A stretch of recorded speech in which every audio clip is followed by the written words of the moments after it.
నాగార్జున గారు నాన్నగారు ఏమన్నారు అప్పుడు ఈ సినిమా చేస్తున్నానని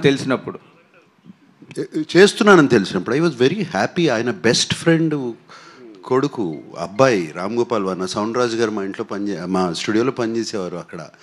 ఆయన బెస్ట్ ఫ్రెండ్ అబ్బాయి. వాళ్ళిద్దరూ రోజుకు ఒక 6 hours 4 hours అన్న కూర్చునేవారు ఎవ్రీ డే ఒక చెట్టు కింద. సో ఆయన he was very happy. Nagarjuna గారు, మీకు చాలా ఇష్టమైన బిరుదు నేను ఒకటి ఇచ్చాను మీకు, సెల్యులాయిడ్ సైంటిస్ట్ అని నేను ఇచ్చింది. It is who coin I coin that one.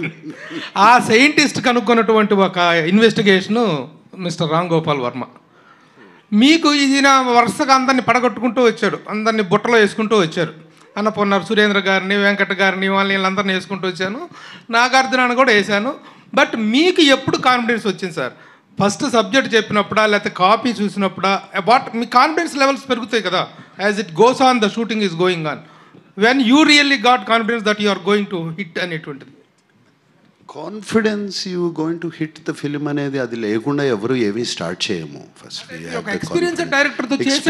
But రాముతో నాకు శివ చెప్పకముందే రాముతో సినిమా చేయాలి, ఎందుకంటే we are lot of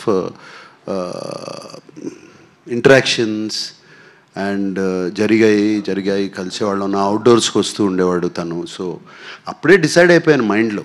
it was just a matter of fact కథ తీసుకురావటం.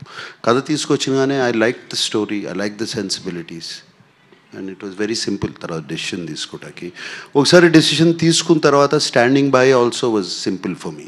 నేను ఒకసారి డెసిషన్ తీసుకుంటే ఐ డోంట్ బ్యాక్ అవుట్.